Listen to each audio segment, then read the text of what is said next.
So you actually go and visit these farmers in Costa Rica or Panama or Brazil and get to know them personally. You're buying from them directly. You're not buying through brokers or wholesalers.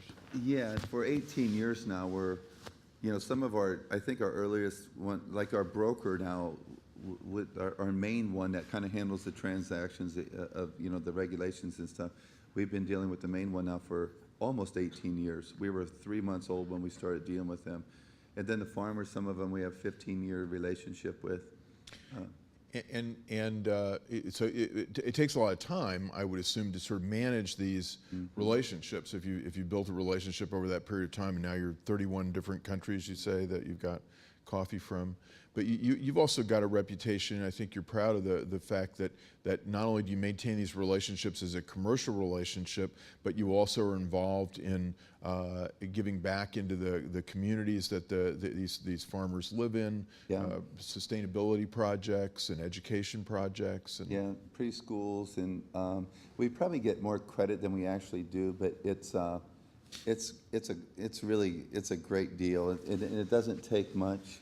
The first one, that whole notion of the fair trade and all that, it was early on. It was just based on nasty coffee. The quality was horrible, and they tried to kind of use it was kind of a guilt deal. Well, it's for a good cause. Well, as consumers with discretionary income, we're going to reach out and we're going to buy what tastes good. So Normie and I said, well, that's crazy. Why don't you start with great coffee? And then, so the first one that we did was in Brazil. And usually there's lots of unintended consequences, and we're kind of used to those consequences being negative. But we started this in Brazil, and we're still buying from Marcelo today.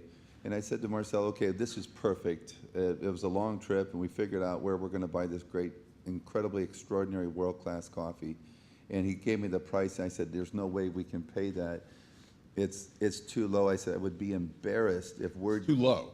You can't pay that because it's too low a price. Okay. It was below $1 a pound, and I said I would just be crushed if the world found out what we were paying. He goes, no, you can't put your mores on us. It doesn't work that way. That's a great fair price, and everybody's doing well with that price. And I said, no, I can't do it because I can't do it.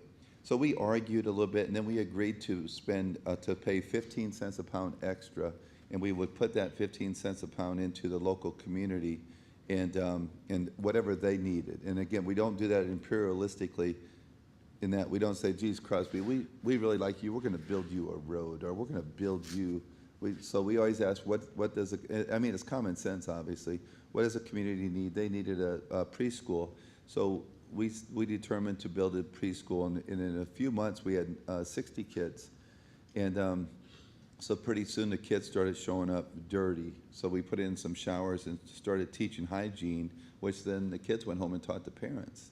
And then we found out that they were getting hungry or coming to class hungry, and so we put in a little kitchen.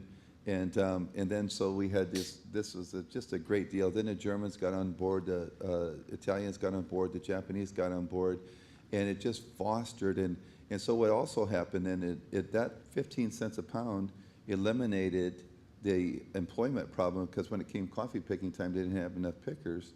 As women still being the primary social caregivers of the kids couldn't go out because the kids were there. Well, the kids were now in school, the women could go to work, and it solved an employment problem, and then it doubled family income in many cases. And so anyway, we were like, oh my God, this does really work. So we did a similar deal in Costa Rica, a similar deal in Colombia, and then 2 years ago, January, they came to us in Brazil for band uniforms. And when they came for band uniforms, we fired them. We said, you guys, you know what, you've graduated, and we're going to go back and help folks that are hungry. But I mean, it was really a special deal, and it's just different. It's based on, our own selfish best interest is there too. So every year that we can continue to buy that coffee, it becomes less and less costly for us to go find in new farms. You got loyalty from great producers. You bet. And you have great coffee, so you can charge a little bit more for it. You bet. Yeah. And that's it.